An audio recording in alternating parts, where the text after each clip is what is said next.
Shalom, puji Tuhan.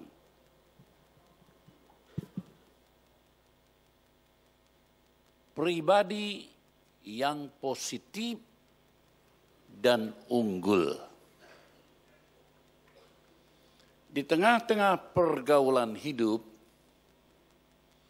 maka kita melihat, saudara sekalian, adanya orang-orang yang berpikir positif. Orang-orang yang unggul sehingga disukai oleh semua orang dan menjadi pemimpin di antara banyak orang. Pribadi yang positif artinya pribadi yang berpikir, berkata, dan bertindak positif, baik. Artinya saudara sekalian, dia bersikap positif itu bukan waktu senang saja. Waktu susah pun tetap dia bisa, di tengah keadaan yang sukar, dia tetap positif. Kita lihat contoh, Yusuf dibuang ke sumur, dijual ke Mesir, lalu jadi budak di Mesir, bahkan dipenjara di dalam penjara Mesir. Namun saudara sekalian, ketika dia bertemu dengan saudara-saudara yang curang kepadanya, saudara-saudaranya ketakutan. Kalau dibunuh oleh Yusuf, yang adalah orang besar nomor 2 di negeri Mesir pada waktu itu. Tetapi Yusuf berkata kepada saudaranya yang curang itu, jangan takut. Memang kamu sudah merencanakan yang jahat kepadaku. Tetapi Allah merancangkan kebaikan-kebaikan untuk aku. Bisakah saudara tetap positif meskipun dalam keadaan sulit?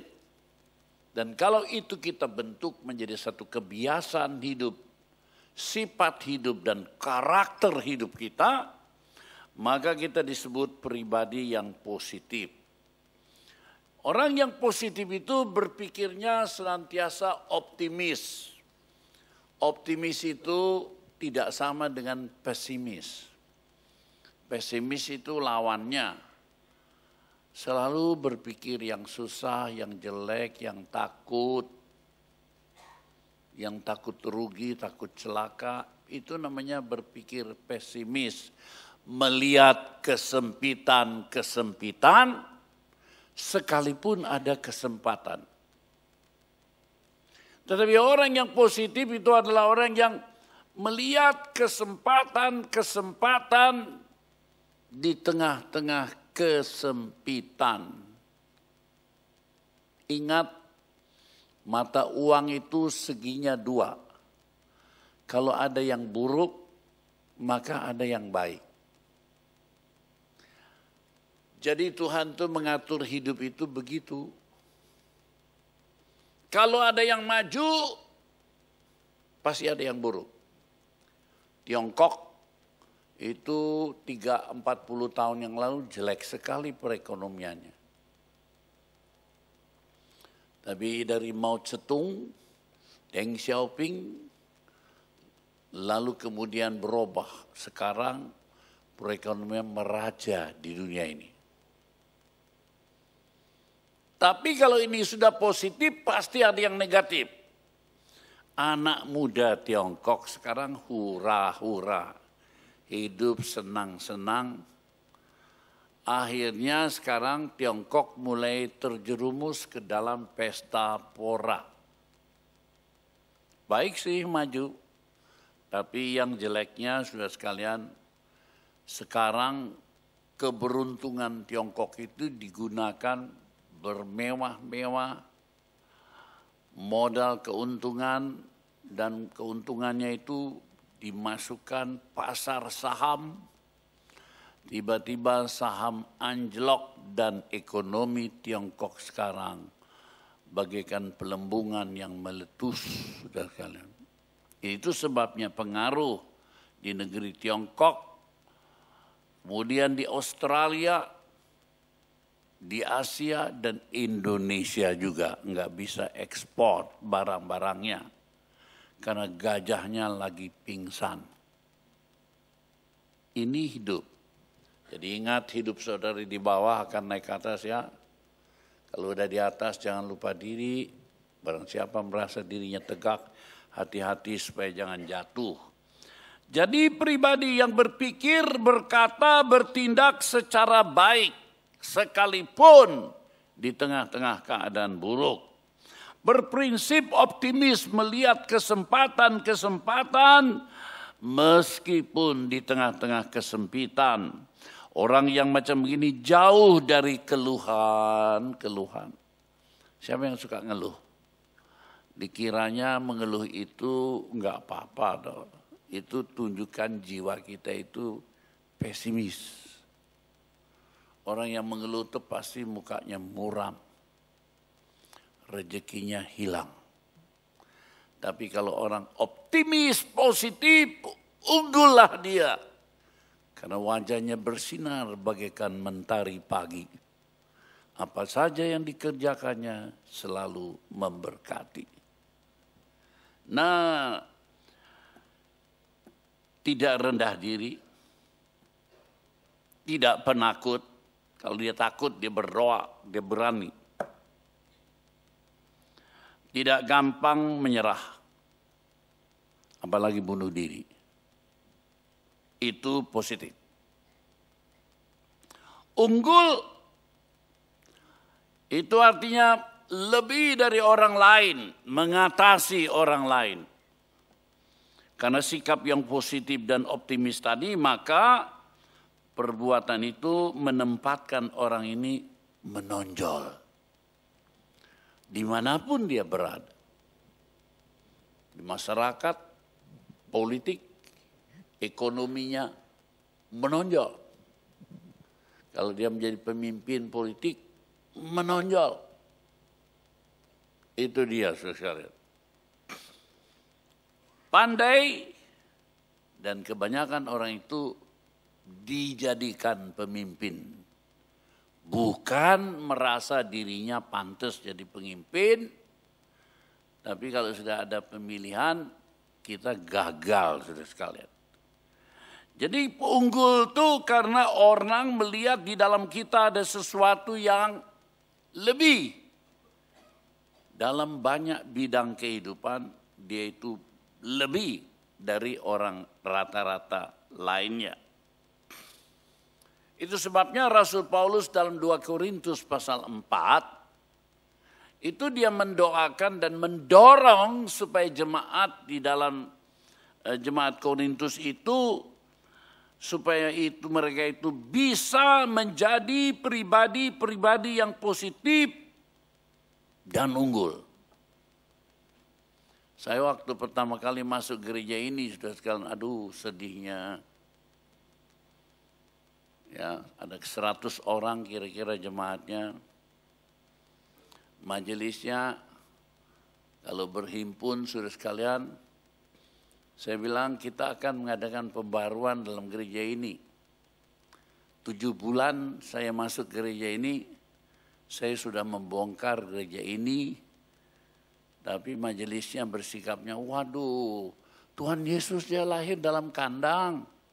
Ini gereja mah sudah bagus, atapnya bilik. Dia bilang sudah bagus, bilik. Tuhan Yesus dalam kandang. Sedih sekali saya melihat pesimisme, kemiskinan batin itu. Tapi Paulus menghendaki agar jemaat itu menjadi jemaat yang bisa menjadi pribadi-pribadi yang positif dan unggul. Dalam hidup, dalam keluarga, dalam rumah tangga, pekerjaan, apa saja, masyarakat, sosial, politik, ekonomi, unggul. Syaratnya nomor 1, Orang itu mesti bergantung dan bersandar kepada kekuatan Allah. Berbeda dengan pendapat dunia. Syaratnya adalah nomor satu menjadi orang pinter. Kalau sekolah itu menggarap kepala kita supaya diisi dengan segala pengetahuan. Tetapi kalau pribadi yang unggul itu yang digarap, yang dikerjakan nomor satu, hati yang teguh. Plus kepala yang lumayan. Pilih mana? Karena itu dikatakan pribadi yang unggul itu nomor satu bukan sekolah pinter, tapi beriman dan bersandar kepada kekuatan Allah. Karena itu mereka sungguh-sungguh dalam hidup itu berusaha betul bagaimana menyenangkan Tuhan, tempat dia bersandar. 2 Korintus 4 ayat yang kedua, di sana dia katakan demikian, tetapi kami menolak segala perbuatan yang tersembunyi yang memalukan. Pertanyaan saya yang pertama, siapa di sini suka bersembunyi? Ulah bejakan, kanyahuan ku batur, era. Siapa orang itu? Pasti ada perkara yang buruk yang disembunyikan, bertopeng. Tidak tulus terbuka. Paulus berkata, segala perbuatan yang tersembunyi yang memalukan, kami tidak berlaku licik dan tidak memalsukan firman Allah. Sebaliknya kami menyatakan kebenaran dan dengan demikian kami menyerahkan diri kami untuk dipertimbangkan oleh semua orang di hadapan Allah. Diuji oleh sekalian orang. Gak usah pakai ditutup-tutup. Pertanyaan saya, siapa di sini pribadi yang tertutup? Segala satu nggak mau gaul sama orang. Atau siapa yang rela ngomong apa adanya. Berbicara apa adanya. Ini yang dikatakan sudah beriman kepada Tuhan mulai dari membuang segala perkara dosa. Buang. Terbuka. Siapa di sini suami istri nggak terbuka? Berapa gaji suami? Kalau 12 juta, dia bilang 9 juta dalam nama Yesus bertobat. Ini pribadi yang lemah. Pesimis. Kenapa pesimis? Sieun pemajikan orang teh boros. Kedengarannya baik ya. Saudara-saudara, buang segala dosa. 4, 5, 6, 7 berbunyi demikian. Sebab bukan diri kami yang kami beritakan, tetapi Yesus Kristus sebagai Tuhan. Kami sebagai hamba-hambamu karena kehendak Yesus. Dunia ini berusaha untuk maju. Terkenal, menonjol. Supaya aku, keluargaku. Dan orang-orang yang selalu berpikir begitu senantiasa gagal dalam hidupnya. Dan bersembunyi dalam ketidakjujuran, bertopeng. Tapi kalau kita bertujuan, yang penting bukan aku yang hebat. Tuhan yang hebat. Dialah yang kami beritakan. Yesus sebagai Tuhan. Diri kami hamba karena kehendak Yesus. Dengan arti lain merendahkan diri dan membiarkan kemuliaan itu bagi Allah. Ya, terus ayat berikutnya 6. Sebab Allah yang telah berfirman dari dalam gelap akan terbit terang.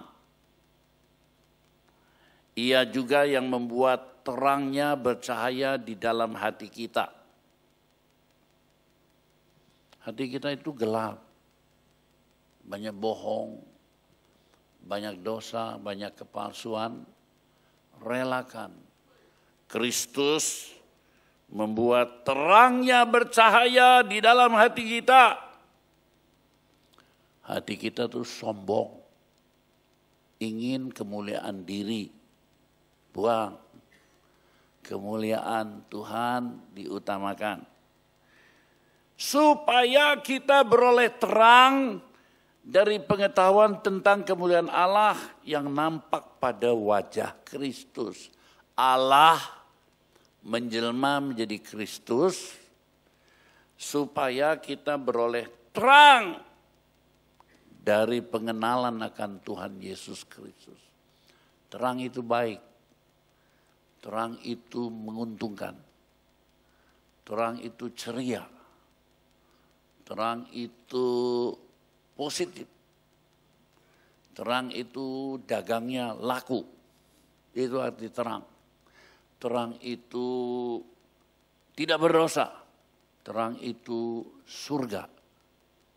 Saudara masih ingat Kejadian pasal 1 ayat 1 sampai 3. Bumi belum berbentuk, kalang kabut, gelap gulita. Lalu kemudian Allah itu mengirimkan apa yang pertama? Roh Allah melayang-layang di atas permukaan air. Lalu ayat 3, berfirmanlah Allah, jadilah terang. Jadi kitab Kejadian pasal 1 ayat 1 sampai 3, ketika Tuhan merehab dunia ini supaya manusia bisa hidup di dalamnya, maka Allah ini mengirimkan satu, roh Allah, kedua firman Allah, jadilah terang.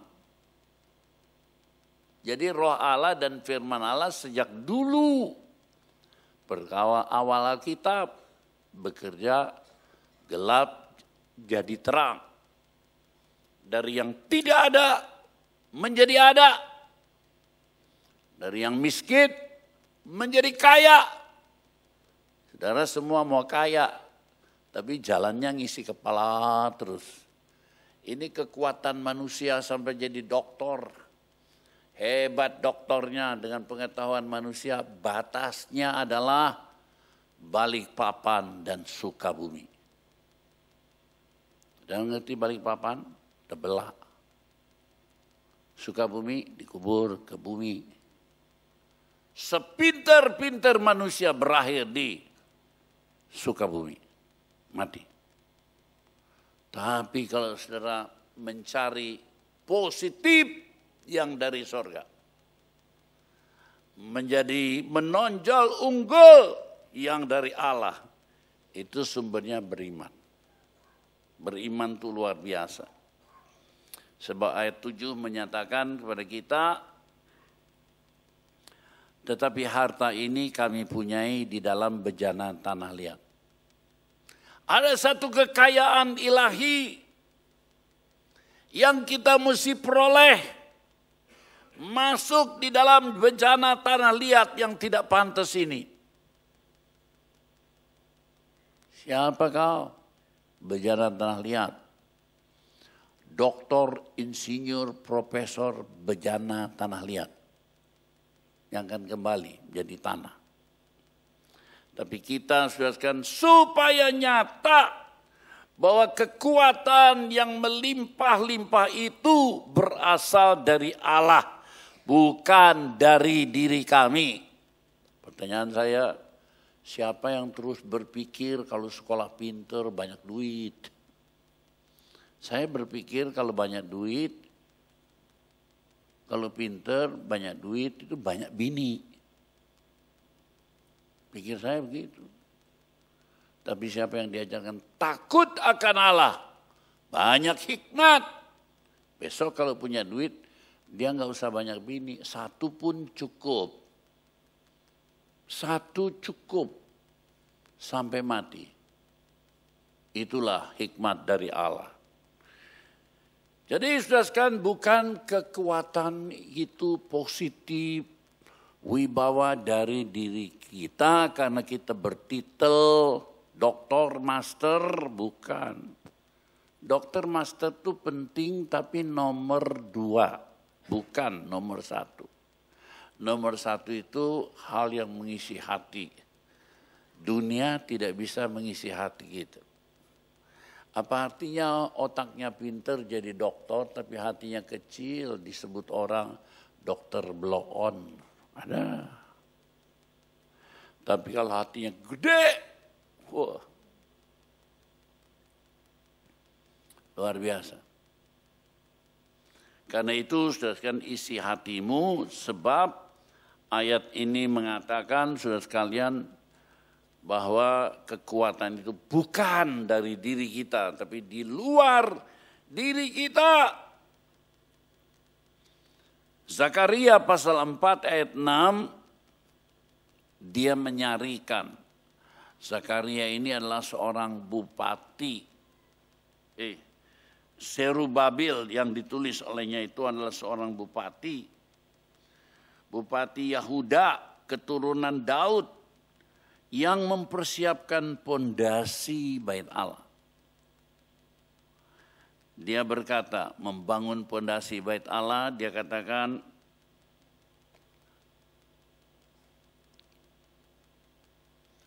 bukan dengan keperkasaan dan bukan dengan kekuatan,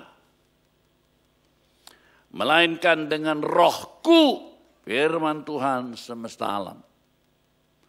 Jadi kalau sudah mau sungguh-sungguh positif, optimis, unggul, itu mesti ada kekuatan di luar dirimu. Kekuatan yang supernatural.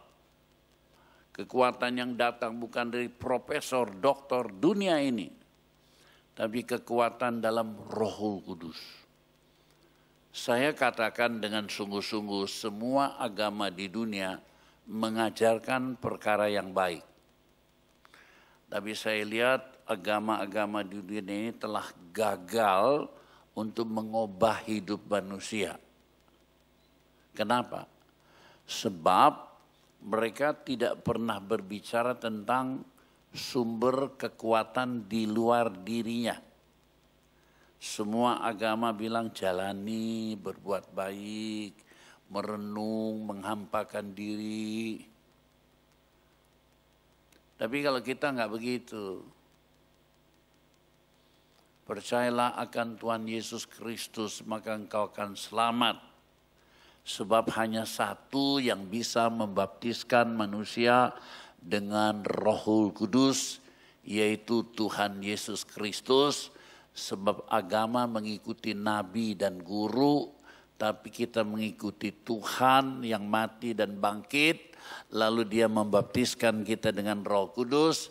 Itulah timbul kemampuan Allah yang menjelma di dalam hidup kita.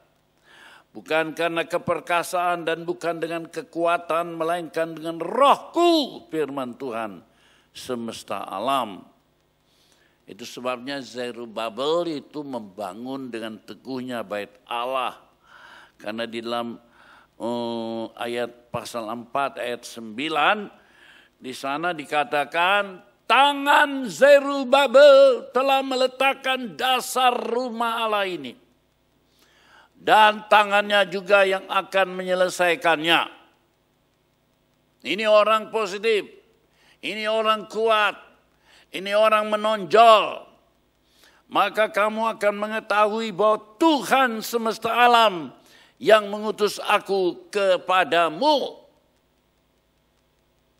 Luar biasa. Ya. Saya mengikuti seorang muda yang bernama Lim Hock Seng, Stephanus Lim. Waktu dia masih kecil, ayah ibunya meninggal dunia. Dia bersama adiknya, saudara sekalian, dirawat, dipelihara oleh pamannya. Tapi Lim Hock Seng sama adiknya, siapa yang namanya? Yang sekarang jadi nyonya pendeta di mana? Di Jawa Tengah. Pemalang. Itu dia tidak punya uang untuk sekolah. Biasa saja.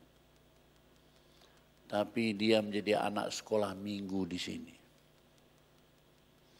Sekolah terakhir SMA.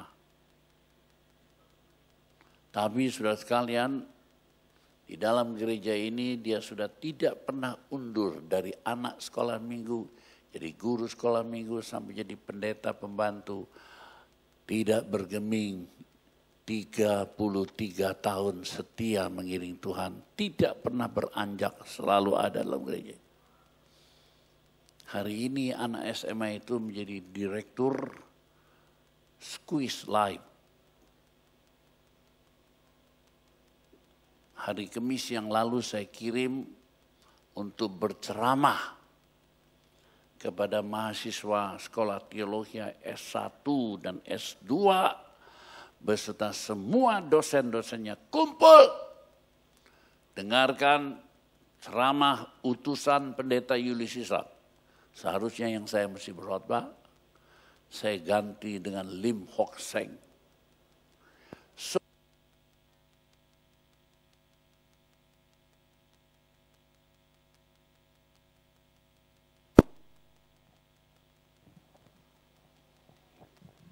Semua dosen harus berkumpul. Yang doktor harus dengar firman Tuhan. Dan lebih dari itu harus direkam khotbahnya. Saya mau memperbanyaknya untuk disebarkan kemana saya pergi. Anak SMA belum pernah mengecam perguruan tinggi. Tapi saya percaya dia diberkati Tuhan. Lihat generasi kedua anak-anaknya Lim Hock Seng nanti. Lihat cucunya. Hari ini anaknya sudah sekolah di luar negeri. Tapi tekun lebih dari sekolah. Maka hatinya perkasa. Begitu mendidik anak. Bukan sekolah mana nu bagus, bayarannya mahalnya. Tetap aja nggak mampu, tetap maksakan. Masuk sekolah yang terbaik katanya. Saya beritahukan Anda merusak anakmu. Karena melupakan di sekolah yang mahal dan terbaik itu, yang belajar di sana anaknya orang-orang kaya. Dan biasanya orang-orang kaya anaknya itu aneh-aneh. Belanja duitnya gede. Kamu kasih belanja anakmu berapa? 10.000. Temennya keluar 100.000. Kemarin saya dengar televisi orang bernama Hopmi merampok bapaknya, mobilnya dijual, motornya dijual. Kemudian ditangkap polisi dan orang tuanya kewalahan. Saya jadi terkejut. Apa ini saudaranya Pinhas, Hopmi dan Pinhas? Kalau itu berarti dia orang Kristen. Bapaknya gagal mendidik dia. Karena saya banyak berhubungan dengan orang yang mendidik anaknya gagal. Karena selalu orang tuanya mengharapkan anaknya nanti pinter hebat, bisa membalas guna. Tapi saya lihat di Bandung 3 anaknya. 2 sudah gagal total. Tinggal yang 3 ini mau berubah enggak? Keluar dari ayah ibu. Supaya kamu berubah. 2 minggu yang lalu mereka bilang, Om, saya sudah keluar. Sewa rumah di Kopo. Wah, hebat. Saya baru melihat perubahan kalau mental orang tuanya berubah. Kalau mental orang tuanya cuma mengharapkan positif dan unggul hanya dari kemampuan manusia.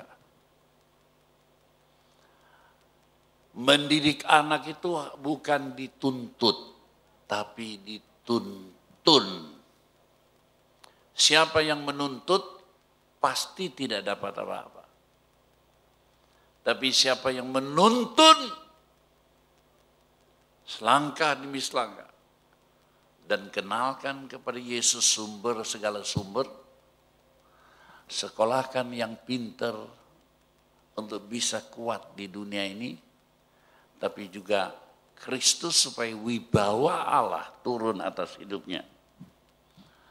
Saya membaca para ahli-ahli, seorang bernama Paul T.P. Wong, PhD. PhD itu sudah sekarang doktornya berkali-kali. Sampai dapat gelar dokter tinggi, menyatakan pengerahan spiritual sangat berpengaruh pada potensi manusia. Jadi pengerahan rohani itu sangat berfungsi bagi kemampuan manusia dalam hidup. Yang kedua dari Thierry Pauton dari Montreal Business School di Amerika. Sekolah bisnis yang terkenal di Montreal, Amerika. Dia berkata, spiritual dulu menjadi hal yang tabu. Kalau dulu kita bisa bicara, ada setan, tabu, apalagi dalam dunia bisnis. Wah, kamu kok percaya tahayul? Kembangkan dirimu. Dorong terus. Sekolah yang pintar, kemampuannya besar. Padahal dia memang keturunan orang yang DNA-nya lemah. Daya pikirnya lemah. Mau didorong sama apa? Spiritualitas atau masalah rohani yang dulu menjadi hal tabu dalam dunia bisnis, sekarang saya lihat banyak orang menderita. Banyak orang menderita karena tidak mampu menghidupkan kekuatan rohani dalam pekerjaannya.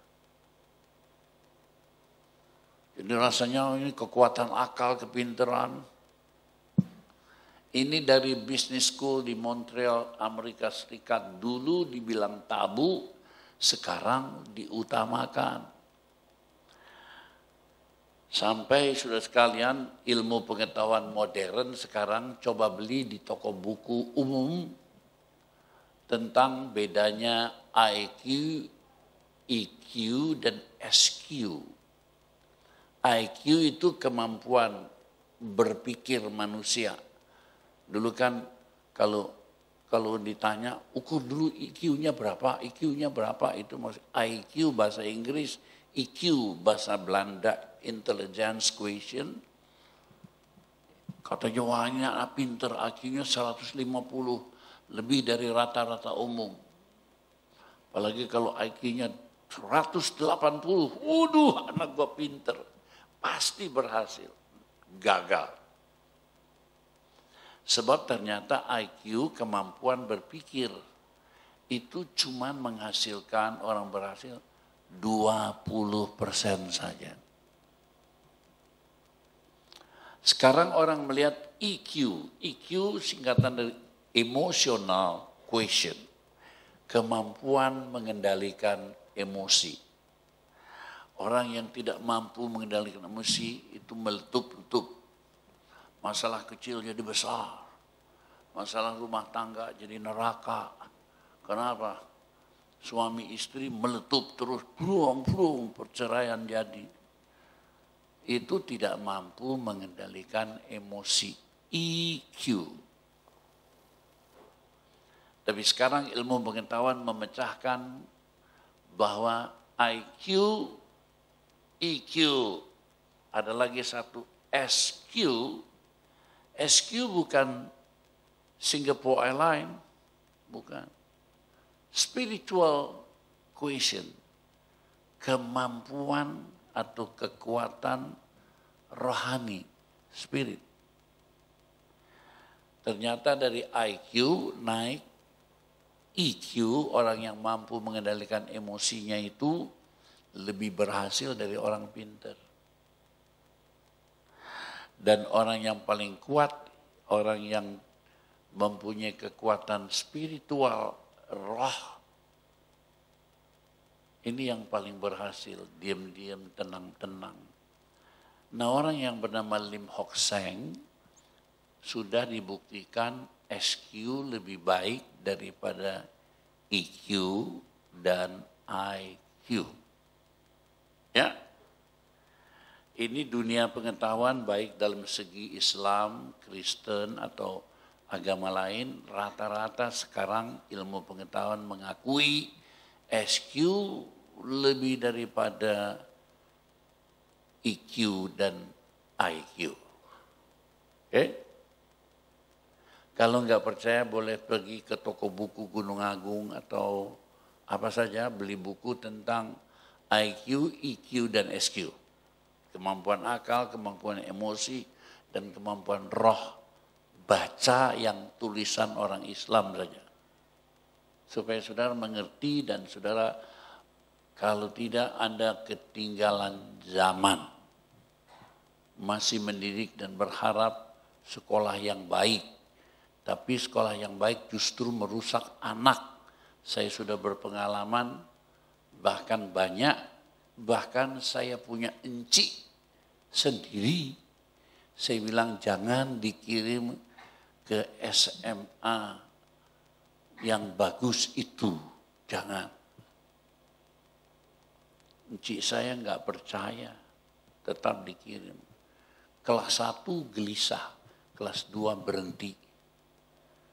Masalahnya bukan soal pikiran, soal orang lain ke sekolah, ada yang naik mobil, sepeda motor, saya kok naik sepeda.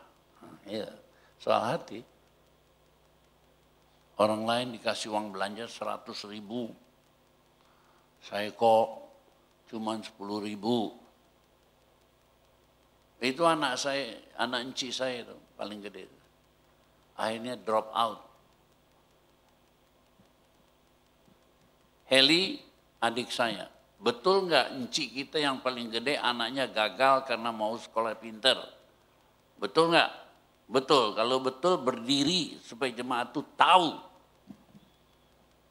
Jangan suka cari sekolah hebat, tapi maksakan bayar uang sekolahnya. Anda bisa terpaksa, tapi anak Anda minder, tertekan batinnya di tengah pergaulan yang tinggi, sedangkan mereka pergaulannya ada di bawah. Oke? Terus, nomor 1, kekuatan harus beriman dan bersandar kepada kekuatan Tuhan. Nomor 2, tantangan-tantangan hidup itu menempa kehidupan agar kita menjadi perkasa, positif, dan unggul. 2 Korintus 4, 8, dan 9. Dalam segala hal kami ditindas, namun tidak terjepit. Kami habis akal, namun tidak putus asa. Terus, kami dianiaya, namun tidak ditinggalkan sendirian. Kami dihempaskan, namun tidak binasa. Ini yang hebat tuh begini. Tapi kalau ada anak-anak muda zaman sekarang, paling takut kalau kena masalah hidup. Belum kena masalah lari. Belum diberi tugas oleh orang tuanya, embung tidak mau. Disuruh nyapu lantai, embung tidak mau. Sekarang kau enak, tapi kau tidak jadi apa-apa. Di sini sudah tindas dalam segala hal, tetapi tetap survive, bertahan hidup. Bagaikan emas yang dimasukkan dapur api, dibakar oleh kesulitan masalah hidup, dan kau akan keluar bagaikan emas yang murni. Memang kalau menghadapi kesulitan, banyak orang lari. Saya mau yang enak aja, yang enteng saja. Mungkin tidak lari secara fisik, tetap ada di situ, tapi hatinya licik. Dia lari dari masalah-masalah hidup. Dan orang yang lari dari masalah hidup tidak pernah terlatih untuk menjadi orang perkasa. Sebaliknya, di mana ada masalah hidup, kita datang sulit, tapi bersama Tuhan kita bisa mengatasinya.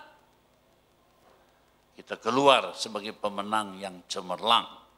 Itu orang-orang yang akan menjadi positif, perkasa, tahan bantingan, menjadi pribadi yang unggul. Kalau dirimu diserang, tahan enggak?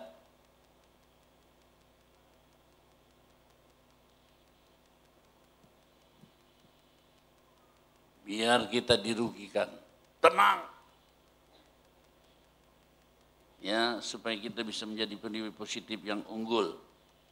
Ingat tadi saya katakan, Yusuf itu dibuang ke sumur, dijadikan budak, bekerja sama Potifar, bini Potifar mau sama dia, difitnah. Katanya mau ngerayangi istrinya Potifar. Masuk penjara, sial nasibnya. Oh, luar biasa. Tapi dia dibakar di dapur api, sehingga Allah mengangkat dia. Singkat cerita menjadi orang nomor 2 setelah Firaun. Dan ketika kelaparan besar membuat keluarganya datang membeli gandum kepada Mesir, yang waktu itu dia menjadi Perdana Menteri Mesir. Jadi saudara-saudaranya yang menganiaya dia itu datang sujud dan dia kenali saudaranya. Dia adakan pertemuan rahasia dan ketika melihat saudaranya berkumpul, dia nggak tahan. Dia menangis dan berkata, akulah Yusuf yang kau telah buang, kau telah aniaya. Akulah Yusuf. Maksudnya memperkenalkan dirinya, dia terharu bertemu dengan adik kakaknya, dengan kakaknya. Adiknya satu, Binyamin. Tapi mereka semua ketakutan. Aduh. Yusuf akan membalas kita, akan dibunuh. Karena dia sekarang jadi orang besar di Mesir. Tapi Yusuf bilang, jangan takut. Jangan takut. Memang kamu sudah merencanakan yang jahat atas hidupku. Tetapi Allah telah merencanakan yang baik. Bukan hanya untuk saya, tapi untuk keluarga, bahkan untuk bangsa Israel. Dalam kesulitan, bahkan dibikin susah sama orang. Sanggup gak kita bertahan? Ya, kamu boleh ngomongin aku jelek. Tapi Tuhan akan membuat perkara yang jelek menjadi baik.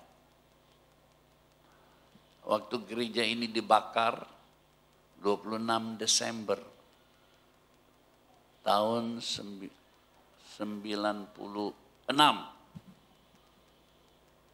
3 minggu kemudian saya ke Bandung.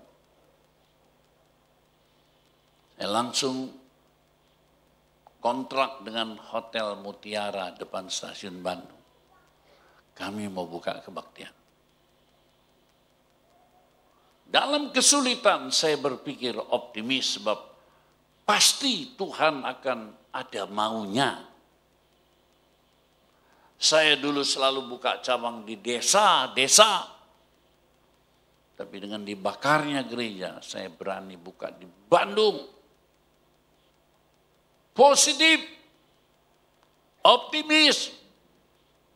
Karena Tuhan, Raja segala keunggulan. Hari ini gereja kita, karena 4 gereja kita dihancurkan, maka kita sudah bangun gereja 4 lantai. Dan 1 sekolah teologi kita diusir, sekarang mulai bangun lantai ke-5. Saya berpikir kenapa dulu enggak sekalian 5 sama sekolah teologianya dibakar sekalian. Supaya pembangunannya sekantenan lantai 5 gitu. Tapi karena terhenti jadi 4 cuma. Tapi puji Tuhan sekarang jadi 5. Kesulitan apapun juga, tenang. Sebab Tuhan beserta dengan kita. Sudah tahu waktu gereja ini dibakar 2 kali. Sebab di sebelah sana ada mahasiswa. Dibakar, pemadam alat kebakaran banyak, disemprotin. Jadi gereja ini tidak menjangkau apinya plafon, tidak.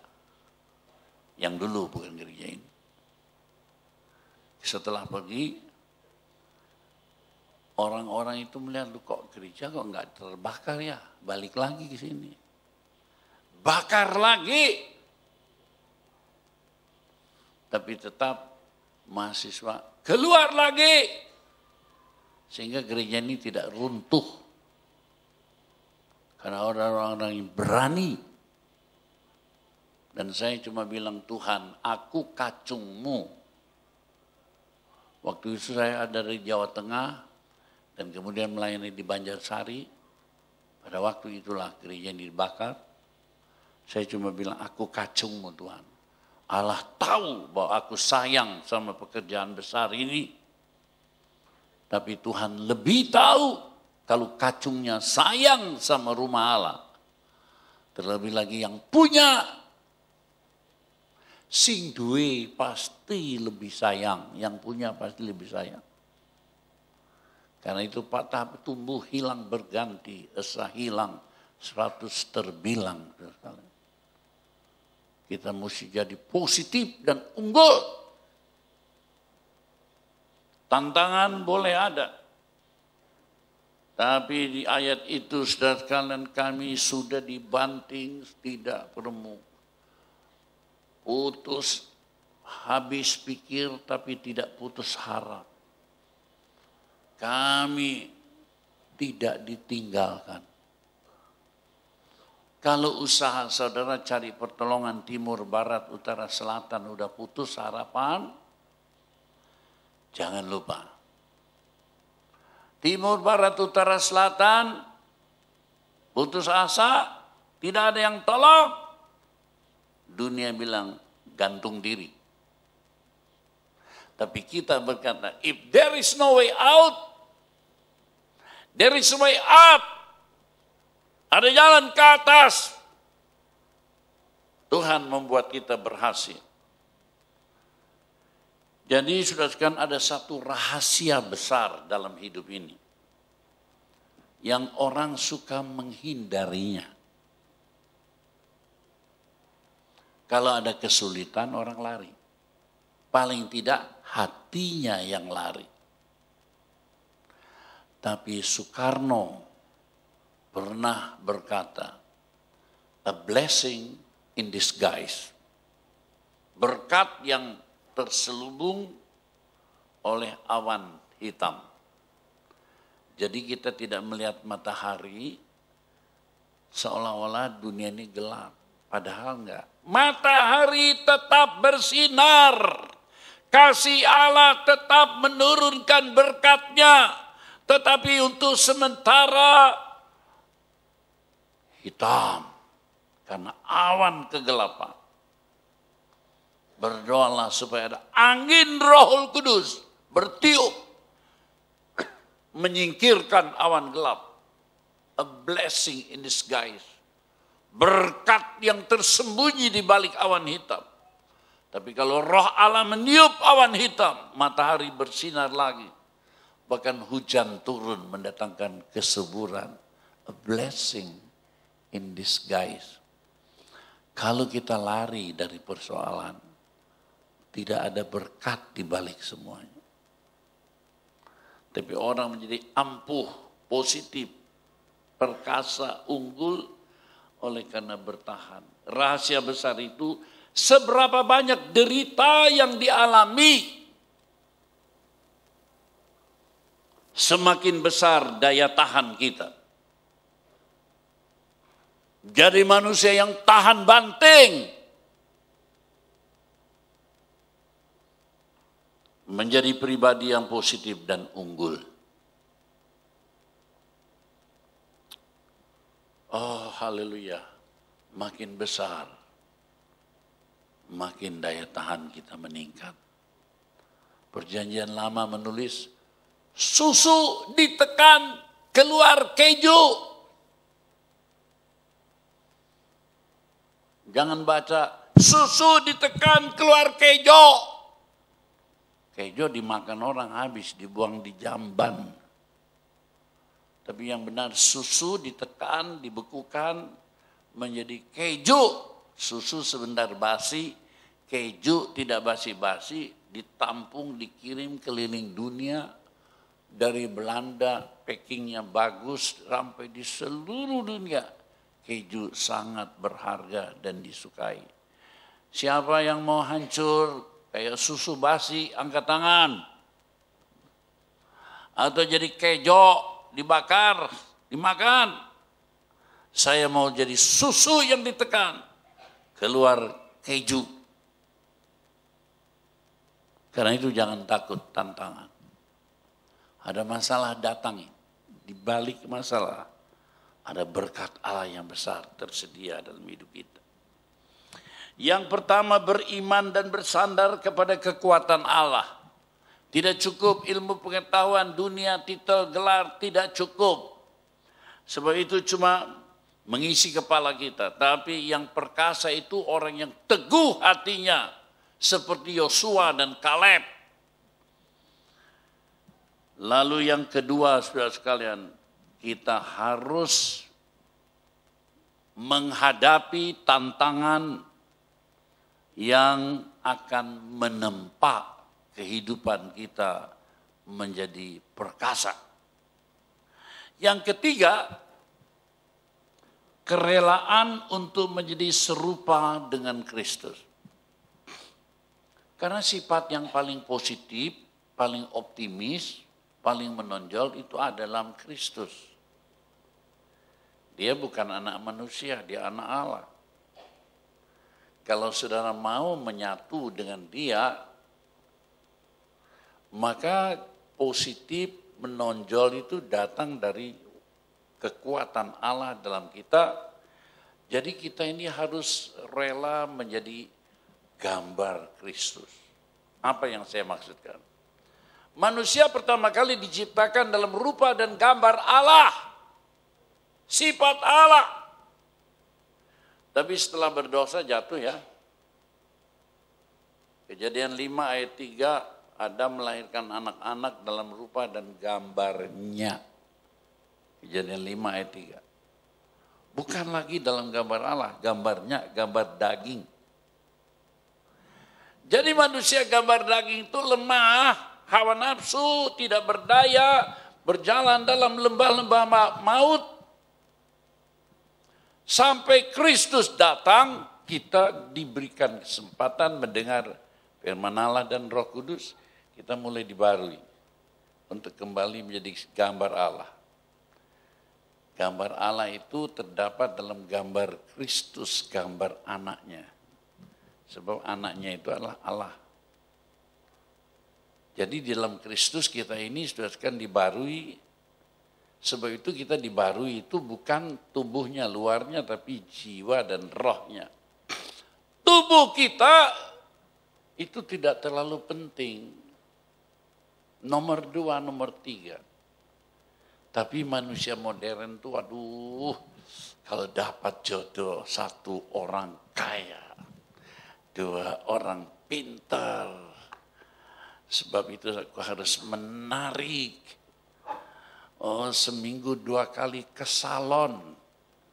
Salon yang pertama pijit muka. Salon kedua urut-urut rambut, saudara sekalian. Itu diubah luarnya. outer beauty, kecantikan luar. Tapi saya berkhotbah tentang inner beauty.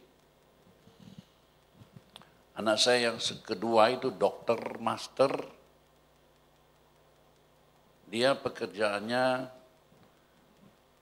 kecantikan wajah manusia.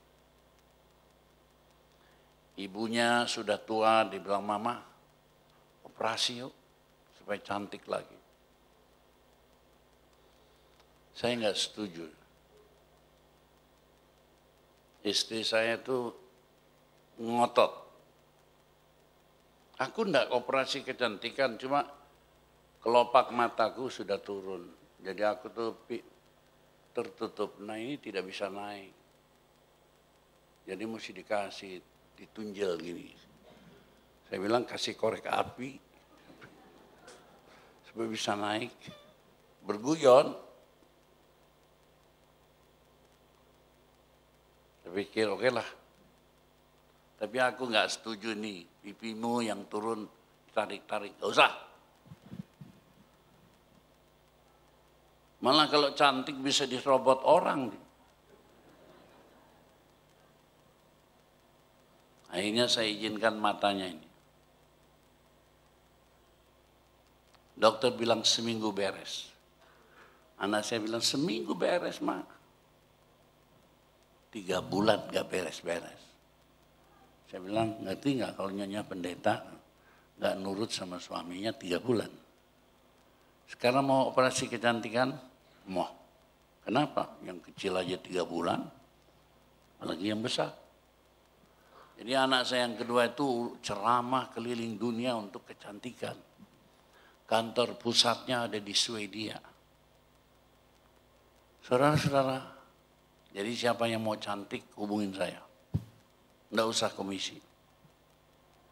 Akan dibawa dulu ke Thailand, sekarang ke Korea. Cantik, betul lah aku akui. Cuma yang aku pikir, kenapa ya orang Korea itu mukanya banyak yang kembar. Kembar barangkali itu. Anak saya bilang, bukan, Bah. Bukan anak kembar. Dokternya yang operasi sama. Jadi dia bikin pola begitu, dokter ahlinya cuma begitu. Jadi bedah-bedahnya itu mirip-mirip. Jadi orang Korea itu kalau hadiah ulang tahun 17 tahun, itu bukan seperti kita minta kue, bukan. Minta operasi plastik. Sehingga orang Korea itu jangan salah, wajahnya banyak yang sama karena dokter yang operasinya sama. Nah, kalau mengajar dokter-dokter dibawanya ke Taiwan untuk bagaimana mengoperasi, bagaimana menyuntik. Hari Minggu, 2 minggu yang lalu saya di Jakarta berkhotbah. Istrinya bilang, "Nyok mau kasih ceramah dulu sama dokter-dokter tentang suntik kecantikan itu." Loh, Minggu kok kasih pengajaran, kebaktian.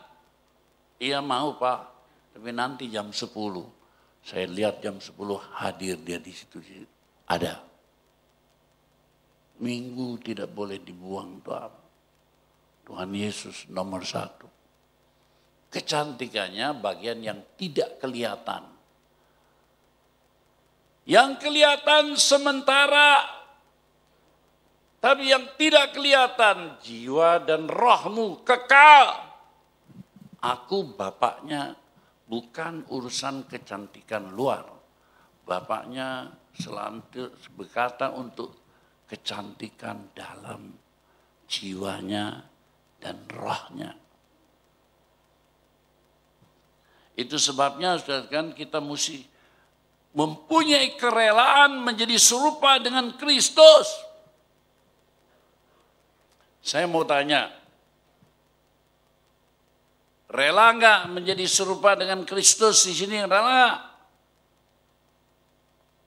Enggak rela semua. Mau enggak menjadi gambar Allah atau gambar Kristus? Siapa yang mau angkat tangan supaya Tuhan mendengar dan melihatnya? Yang tidak mau jangan angkat tangan. Yang tidak mau. Mau. Saya pikir semua orang mau jadi seperti Kristus. Ngomong gelombang, teduh. Betul? Hei gelombang, diam. Diam. Mau nggak?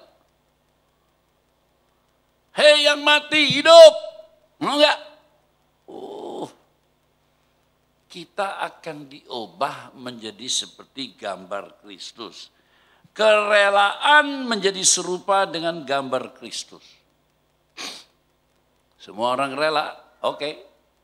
Sekarang saya tanya, Kristus bilang, kalau kamu mau mengiring aku, hendaklah kamu menyangkal diri dan pikul salib. Rela enggak?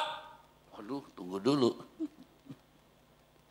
Seperti Kristus mau sih, sangkal diri, tidak nurutin kemauan diri, tidak sombong seperti diriku, buang itu. Pikul salib. Waduh, pakai pikul salib segala. Saya sih mau seperti Kristus, tapi tidak usah pikul salib. Tidak usah nyangkal diri. Ini persoalan terbesar dalam dunia. Tapi kalau kita rela menjadi serupa dengan Kristus, menjadi seperti gambar Kristus, maka kita baca 2 Korintus 4, 10 dan 11. Di situ dikatakan kami senantiasa membawa kematian Yesus di dalam tubuh kami. Oh enggak, dagingnya dimatikan, kemauannya yang berlebihan dimatikan, kesombongannya yang tidak pantas dimatikan. Mau enggak? Itu namanya menyangkal diri. Saya heran banyak jemaat belum jadi apa-apa sudah sombongnya selangit. Nanti kalau kaya sombongnya bisa 3 langit.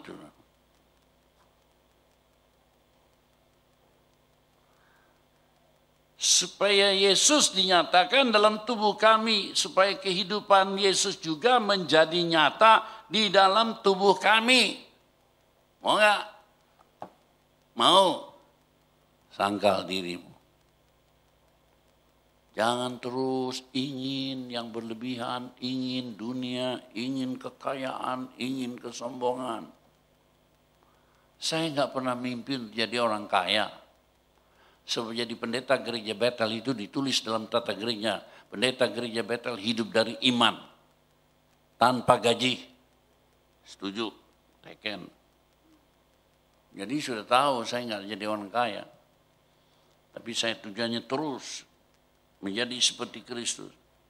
Enggak taunya orang yang menjadi seperti Kristus itu, saudara sekalian, itu positif, itu optimis, dan itu jadi unggul. Saya didik anak saya tuh begitu. Doain, tumpang tangan. Tabu untuk jadi orang kaya. No. Orang kaya bininya banyak. Orang kaya sombong, masuk neraka, sederhana aja. Bulan lalu Yusuf Roni kebaktian di Sindron, diantar oleh Pak Yanto Utomo. Masuk ke rumah saya, dia nggak nginep. Hanya mandi, tukar pakaian, istirahat sebentar. Dia ngomong sama Pak Yanto Utomo. Saya kalau masuk rumahnya Pak Julius, kayaknya melewati lubang jarum. Sempit, ruangannya sempit, seperti lewat lubang jarum. Saya bilang sama Yanto, memang rumah saya sempit sih, tapi saya beritahu, yang tidak masuk itu adalah orang yang kaya tidak bisa masuk lubang jarum, tapi yang bisa masuk lubang jarum itu masuk surga. Saya dari dulu belum pernah dapat rumah, belum pernah disediain rumah. Rumahnya cari sendiri, bangun sendiri. Ya segede lubang jarum betul. Cuma dulu lotengnya dari kayu, sekarang lotengnya dari beton. Itu saja bedanya. Tapi saya bilang kepada Yusuf Roni melalui Yanto Utomo, yang bisa melewati lubang jarum, dia masuk surga. Sederhana. Tapi dalam kesederhanaan saya memberkati anak cucu. Hari ini saya bersaksi, saya tidak mau. Saya baru pulang 3-4 hari yang lalu untuk membuka waris untuk cucu saya, anaknya Sinyo. Mereka dapat, cucu 2 itu dapat masing-masing warisan sejumlah 1,2 M. 2 orang. Anak Maria, saya juga warisan berupa bangunan. Miliaran di Menteng. Itu tempat orang paling kaya di Jakarta. Untuk anak Maria, kongsi. Untuk anak Rubin, kongsi. Pusat bisnis Tambun. Jadi kalau saya mati, merem. Kalau saya jadi duda, percayalah, harta sudah nggak ada. Jadi nggak usah ngejar-ngejar saya. So hartanya udah habis. Harta saya yang terbesar Yesus. Rumah saya sudah 15 tahun yang lalu ganti nama Rubin Adi. Rumah yang ada di sebelah itu sudah ganti nama Christian Adi. Rumah yang di Jakarta itu Christian Adi punya. Saya nggak punya apa-apa. Tapi saya punya harta di surga. Jelas? Saya mendidik anakku dua-dua, Rubin Sinyo, nggak pernah suruh dia jadi anak pinter, anak kaya. Tapi dua-dua sekarang, bapaknya keliling 46 negara di dunia. Mereka berdua memecahkan rekor. Dua-duanya melewati 50 negara di dunia. Saya nggak didik dia jadi orang pinter, tapi jadi orang positif. Unggul. Hari ini dia menjadi orang unggul. Saya lihat janji Allah luar biasa. 2 Korintus 3 ayat 18 dikatakan di sana, dan kita semua mencerminkan kemuliaan Tuhan. Saudara mau terus berlomba untuk menjadi mulia dirimu? Atau mencerminkan kemuliaan Tuhan dengan muka yang tidak berselubung. Dan karena kemuliaan itu datangnya dari Tuhan yang adalah Roh, maka kita diubah menjadi serupa dengan gambarnya dalam kemuliaan yang semakin besar.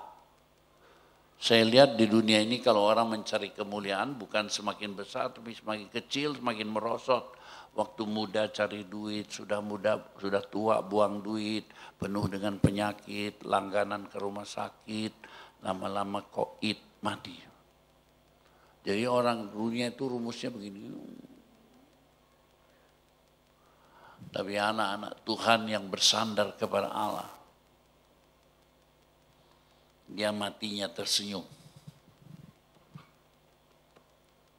Nyonya Lim Lam Yong dari Toko Semanggi matinya tersenyum. Mau mati dinyanyiin. Rumahku ada di dalam surga, di tempat suci dan mulia. Waktu itu saya di luar kota, istri saya nyanyi. Kalau hatiku sedih dan susah, ku ingat rumahku di surga. Istri saya seperti tape recorder yang tidak pernah berhenti menyanyi. Tapi kalau dia udah capek dia ganti. Nyanyian kedua yang disukainya adalah harta di sana, harta dunia tidak bisa berikan padaku.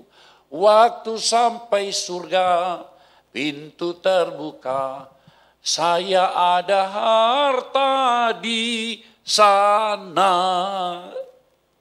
Ratu Elizabeth II dari Inggris yang membuat kerajaan Inggris merajalela di seluruh dunia dengan angkatan laut yang paling terkenal dan angkatan udara Royal Air Force dari Inggris, membuat Inggris menjadi bangsa yang jaya di dunia ini. Tapi ketika dia mau mati, sedih. Dia yang dulu membangun istana Windsor, istana Buckingham, dan istana lain-lain, mau mati, matanya melotot. Aduh, dicari dokter dari Eropa, Amerika, dari Afrika, segala macam, mengobati dia, tidak bisa sembuh. Waktu mau mati, matanya melotot. Sebab dia mesti meninggalkan semua hartanya. Tapi Jim Lam Yong dan Julius Ishak kalau mati, pasti merem. Mengingat hartanya di sorga. Pertanyaan saya, saudara mau mati merem apa melek?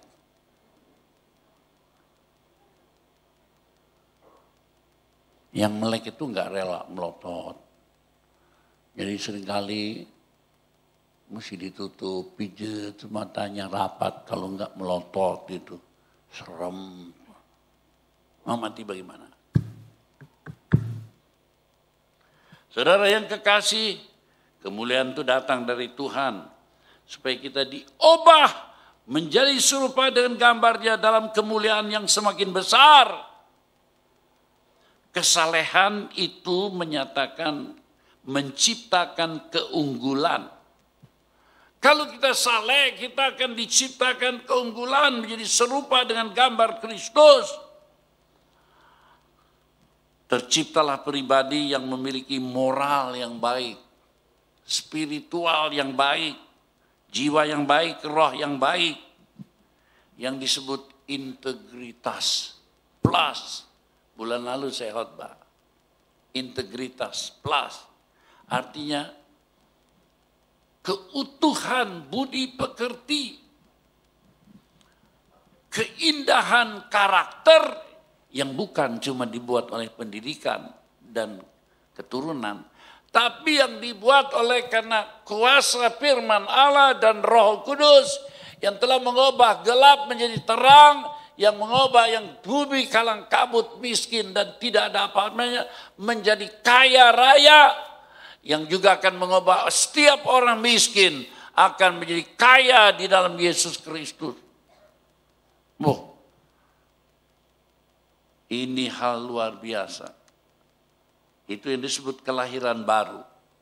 Di dalam integritas plus budi pekerti yang luar biasa, ada ketulusan, kejujuran, dapat dipercaya tanpa kepalsuan seperti dunia kita. Indonesia sudah kehilangan kejujuran, sebab yang paling jujur dalam urusan keadilan itu adalah Majelis Konstitusi, MK, Mahkamah Konstitusi, yang diketuai oleh Akil Mukhtar. Dia yang ngatur siapa bupati di sana, siapa gubernur di sana bisa disulap. Tidak ada keadilan. Sekarang dia dimasukkan penjara. Mungkin dihukum seumur hidup. Yang paling suci di Indonesia adalah Menteri Agama. Di mana sekarang? Penjara. Yang ahli hukum siapa? Oce Kaligis. Di mana sekarang? Saya menunjukkan ini bukan ngejek orang. Di Indonesia udah nggak ada orang jujur, orang adil, orang benar. Tapi saya berharap supaya orang benar, jujur, adil itu yang berpikir positif dan unggul dari dalam gereja Tuhan Yesus Kristus, lahir baru dan menjadi sumber manusia Indonesia yang prima. Mungkin nanti jadi presiden itu yang namanya Nusantara Purba, bisa. Sebab dia sudah menjadi gembala ayam. Dia dokter hewan, sudah menggembalakan bersama dua rekan lain, 3 orang bersama-sama, jadi gembala ayam. Berapa jumlah ayamnya? 500.000 ekor. Masya Allah, banyaknya. Ayam 500.000. Halamannya buat pelihara bro, 10 hektar. Mau tambah lagi. Yang mana sih dokter hewan Nusantara Purba? Kenapa mesti jadi dokter hewan aja? Tambahi dengan wibawa ilahi. Besok Anda menjadi Presiden Republik Indonesia. Waktu itu Julius Isak sudah berumur 82 tahun. Pakai tongkat. Ya, silakan berdiri. Nusantara Purba menjadi berkat di seluruh Nusantara. Tepuk tangan buat Tuhan ya. Lihat ke sana, lihat ke sana. Ini namanya Nusantara Purba. Kita doakan besok dia jadi orang gede. Tapi maaf saya sedih sekali, hampir tidak ada orang-orang yang memilih sekolah teologi. Kalau sekolah di dunia itu ini jadi pusat segala-galanya. Kalau gegar otak setengah mili goyang, jenenge lali, namanya lupa. Tapi kalau hati menggede oleh Roh Kudus dan firman Allah, kau menjadi orang besar. Itu sebabnya yang terakhir sudah sekalian, ya, dengan kuasa kebangkitan Kristus membangkitkan kita juga. Baik kita berkomitmen, bertekad untuk menyelamatkan orang lain juga. Kewibawaan yang terbesar kalau kita mau memberi diri kita untuk orang lain. Semua yang dijangkau dunia itu menjadi positif dan unggul untuk diri sendiri. Not to take but give. Giving more than taking. Memberi lebih daripada menerima. Kalau kita mau mendengar Matius 28 ayat 19. Karena itu pergilah jadikan semua bangsa muridku dan baptislah mereka dalam nama Bapa dan Anak dan Roh Kudus. Bapa, Anak, sudah percaya? Sudah. Roh Kudus, nah ini yang ketiga ini. Orang benar-benar berubah menjadi perkasa kalau Roh Kudus masuk dalam hati dan kehidupannya. Banyak orang bergereja, tapi tidak sampai kepada Roh Allah masuk dalam hatiku. Jangan cuma jadi Kristen, tapi jadikan dirimu anak Allah. Kalau kau jadi anak Allah, kau menyuruh Bapa, Aba ya Bapa. Sebab Roh Allah ada di dalam dirimu. Itu sebabnya saudara sekalian, pribadi yang positif dan unggul itu bukan hanya terbentuk oleh tujuan-tujuan hidup dunia yang berakhir di pintu kubur. Tapi kalau tujuan-tujuan hidup kita itu tidak berakhir di pintu kubur, karena tujuannya kekal, ingin memberi hidup kita untuk orang lain, menyelamatkan orang lain. Itu yang paling kuat. Kenapa paling kuat? Roh Allah turun atas kita. Kalau dunia cuma kepala kita yang menonjol. Tapi kalau Roh Allah turun hati kita.